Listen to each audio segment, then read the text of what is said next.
유다의 아사 왕 둘째 해에 여로보암의 아들 나답이 이스라엘 왕이 되어 2년 동안 이스라엘을 다스리니라. 여호와 보시기에 악을 행하되 그의 아버지의 길로 행하며 그가 이스라엘에게 범하게 한 그 죄 중에 행한지라. 이에 이사갈 족속 아히야의 아들 바하사가 그를 모반하여 블레셋 사람에게 속한 기브돈에서 그를 죽였으니 이는 나답과 온 이스라엘이 기브돈을 애워싸고 있었음이더라. 유다의 아사 왕 셋째 해에 바하사가 나답을 죽이고 대신하여 왕이 되고, 왕이 될 때에 여로보암의 온 집을 쳐서 생명 있는 자를 한 사람도 남기지 아니하고 다 멸하였는데, 여호와께서 그의 종 실롯 사람 아히야를 통하여 하신 말씀과 같이 되었으니, 여로보암이 범죄하고 또 이스라엘에게 범하게 한 죄로 말미암음이며 또 그가 이스라엘의 하나님 여호와를 노엽게 한 일 때문이었더라. 나답의 남은 사적과 행한 모든 일은 이스라엘 왕 역대 지략에 기록되지 아니하였느냐. 아사와 이스라엘의 바아사 왕 사이에 일생 동안 전쟁이 있으니라. 아멘. 기준이 된다는 것은 참으로 영광스럽고 복된 일이지요. 한 해 전 세계에서 가장 뛰어난 인물들에게 그 공로를 인정하여 주는 상이 있습니다. 여러 상들을 전 세계적으로 주겠지만 아마도 이 상이 가장 영예로운 상이 아닐까 싶은데 아마 노벨상이지요. 6개 부분에 걸쳐서 사람들을 선정해서 상을 줍니다. 노벨이란 이름은 그래서 그해 가장 공헌한, 세상에서 가장 공헌한 사람으로 인정되는 그것의 기준이 되는 게 노벨의 이름이 되었죠. 그런가 하면 악의 대명사처럼 이름이 불리는 히틀러 같은 사람도 있습니다. 한국의 연쇄살인범 하면 저는 떠오르는 사람이 유영철이라는 이름이 떠오르고, 페류나 하면 박한상이라는 이름이 떠오르는 것처럼, 이처럼 한 인생은 자신이 어떻게 살았느냐에 따라서 후대의 평가가 달라지게 되죠. 이스라엘 역사 속에서도 기준이 되는 이름이 있었습니다. 다윗과 여로보암이었습니다. 다윗은 그 이름이 두고두고 선한 왕의 대명사요, 기준이 된 이름이 되었죠. 하지만 여로보암은 북이스라엘 나라의 역사 속에서 악한 왕의 표본으로 계속 등장하곤 했습니다. 그래서 다윗이란 이름의 경우에는 선한 왕이 등장할 때마다 그가 다윗의 길로 행했다, 이렇게 표현돼서 나오고, 여로보암 이름의 경우에는요, 악한 왕이 등장할 때마다 그가 여로보암의 길을 행했다, 이렇게 나옵니다. 오늘 본문은 아니지만 뒤에 있는 뒷구절 34절을 보면 바하사가 여호와 보시기에 악을 행하되 여로보암의 길로 행하며 그가 이스라엘에게 범하게 한 그 죄 중에 행하였더라. 그러니까 후대에 누군가가 악한 삶을 살았는데 꼭 등장하는 게 여로보암의 길을 행했다, 이렇게 나오죠. 우리가 15장이지만 16장에도 여로보암의 길을 행했다가 2번이 나오고요. 계속 반복해서 나오다가 11개 상이 지나고 11개 하, 17장에 가봐도 이스라엘 자손이 여로보암이 행한 모든 죄를 따라 행하여 거기서 떠나지 아니하므로, 그가 살아가고 걸어간 길이 악한 길의 대명사가 되었습니다. 너무나 개인적으로 치욕스럽고 수치스러운 것이 되었죠. 하지만 다윗의 경우는 그가 살아간 길이 후대에 두고두고 따라갈 길, 이 걸어갈 길이 되었다는 거죠. 참 명예롭고 존경스러운 삶이 되었습니다. 성경은 이처럼 모범이라는 것을 종종 제시합니다. 구약의 인물들도 그렇게 등장하지요. 하지만 신약에 가도 계속 등장하는데요, 그 중에서 제일은 역시나 예수 그리스도이시죠. 자신이 걸어갔던 그 길, 그 십자가의 길을 우리로 따라오라고 하시죠. 힘들고 고난의 길이지만 생명의 길이기 때문에 따라오라고 하시는 겁니다. 그 길의 끝에 분명히 영생과 참된 복이 있기 때문에, 또 하나님 아버지를 만날 수 있기 때문에 자신이 걸어간 길을 본을 삼아서, 기준으로 삼아서 따라오라고 말씀하는 거죠. 여러분, 우리가 역사서라는 것을 보는 이유가 무엇일까요? 역사 자체는 사실 우리나라 역사가 아닙니다. 그래서 뭐 큰 관심을 가져야 하나 이런 생각이 들 때가 있습니다. 우리나라 역사도 우리가 잘 모르면서 사실 남의 나라 역사를 그렇게 연대까지 외워가면서 배워야 할까? 우리가 유대인도 아닌데 말이죠. 근데 그렇지 않습니다. 우리가 성경 역사를 배우는 것은, 우리가 이렇게 역사서를 읽고 묵상하는 것은 하나님 그분께서 우리로 따라오라고 제시하는 길을 잘 보고 따라가기 위함인 것이죠.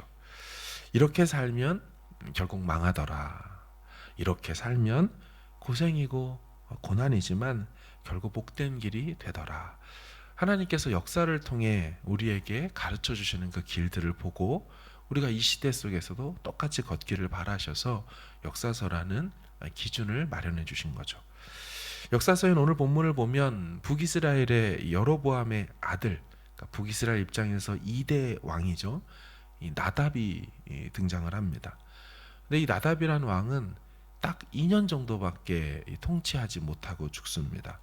정상적인 기간이 아니죠. 왜 이렇게 빨리 통치가 끝났느냐? 이사갈 족속의 아이야의 아들 바아사라는 사람이 반역을 합니다. 그래서 나답을 살해하기 때문이죠. 근데 이 바아사라는 사람은 2대 왕인 나답만 죽인 것이 아니었습니다. 나답과 그 온 집을 다 죽입니다.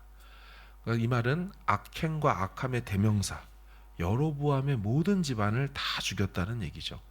29절을 보시면 왕이 될 때에 여로보암의 온 집을 쳐서 생명 있는 자를 한 사람도 남기지 아니하고 다 멸하였다. 여로보암의 식구들은 대를 잇지 못하고 남자 다 죽였다는 거예요. 자, 그러고 나서 그 다음이 뭐냐? 29절 하반절을 보면 여호와께서 그의 종 실롯 사람 아이야를 통하여 하신 말씀과 같이 된 것이다. 이렇게 여로보암 집이 망한 것이 선지자의 말을 이룬 것이다. 이렇게 말합니다. 여러분, 아이야라는 선지자가 그 전에 어떤 말을 했을까요? 오늘 본문에는 전에 말한 것 같이 됐다라고만 말을 해서 전에 무슨 말을 했는지가 잘 모르는데, 앞에 있는 14장을 가보면 이런 내용이 있습니다. 10절 이하에 그러므로 내가 여로보암의 집에 재앙을 내려 여로보암에게 속한 산에는 이스라엘 가운데 매인자나 노인자나 다 끊어버리겠다. 거름더미를 쓸어버린 같이 여로보암의 집을 맑게 쓸어버릴 것이다. 여로보암에게 속한 자가 성읍에서 죽은 즉 개가 먹고 들에서 죽은 즉 공중의 새가 먹으리니 이는 여호와께서 말씀하셨음이니라 하셨나니. 이 범죄한 여로보암의 집을 하나님께서 맑게 깔끔하게 싹 다 정리해버리겠다는 거죠. 그래서 이 사건 이후로 여로보암은 두고 악의 대명사, 망함의 대명사가 되어버렸습니다. 전에도 말씀드린 것처럼 여로보암이라고 하나님이 차별하신 것이 아니었죠. 똑같이 기회를 줬습니다. 똑같이 은혜를 베풀어서 10개 지파 나라를 찢어가지고 한 나라로서 떼어서 주었습니다. 그런데 이 여로보암이 기회를 날린 거죠. 여로보암은 원래 뭐 하는 사람이냐면 솔로몬 왕궁 지을 때 공사하는 감독관에 불과했습니다. 일꾼이었다고요. 그저 이 감독 공사 책임자였을 뿐인데 그런 사람을 한 나라의 왕으로 하나님이 만들어준 거잖아요. 근데 그 은혜를 잊고 경거망동해서 우상을 숭배하게 되었죠. 역사 속에 어쩌면 가장 어리석은 사람이 된 겁니다. 이렇게 살면 안 된다. 이렇게 살면 망한다. 그런 기준이 되어 버렸습니다. 여러분, 우리는 결국 하나님의 말씀을 들어야 삽니다. 그분 말씀 배신하고 거역하고 해서 복받은 인생이 성경에 한 명도 없죠. 하신 약속은 반드시 지키시고야 마시는 분이 이 하나님 여호와라고 성경은 계속해서 말하고 있죠. 당신의 말은 입에서 나가서 헛되이 돌아오는 법이 없다고 하시죠. 하신 말씀을 취소하거나 변개하지 않으시고 꼭 이루고 성취하고 돌아온다라고 하나님께서 말씀하셨습니다. 오늘 본문에 이 아이야 선지자를 통해서요, 하신 이 세 가지 예언이 사실은 다 성취가 됩니다. 첫 번째는 아이야 선지자가 이 여로보암한테 이렇게 하지 않습니까? 자기가 입던 옷을, 새 옷을 막 12조각으로 찢은 다음에 10조각 주면서 이게 네 나라가 될 거다. 너 왕 될 거야. 자, 이 첫 번째 예언이 됐어요, 안 됐어요? 됐죠. 여로보암이 왕이 됐습니다. 두 번째 예언은요. 여로보암이 왕이 됐는데 정신을 못 차리고 우상을 숭배하는 겁니다. 그러다가 자기 아들 아비야라는 아들이 병에 듭니다. 뭐 아무리 우상 숭배해도 아빠니까, 아버지니까 아들 살리고 싶은 거죠. 근데 자기가 섬기는 우상한테는 도와달라고 해봤자 안 된다는 거 아니까 아들 살리고 싶어서 아내한테 이렇게 말합니다. 여보, 누구도 모르게 감쪽같이 변장하고 그리고서 그 선지자한테 가보세요. 그리고 우리 아들 사나 죽나 좀 물어보세요. 그렇게 보내는데 하나님이 그 선지자에게 알려주시죠. 변장하고 여로보암 아내가 올 거다. 오면 이렇게 예언해. 그 아들 죽는다고 예언해라. 몰래 들어왔는데 덜커덕 바로 발각이 되고 죽는다 예언하죠.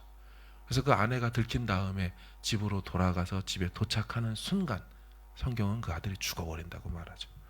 이게 두 번째 예언입니다. 세 번째 예언은 뭐냐? 여로보암, 네 가문에 속한 모든 남자들 다 죽을 줄 알아라.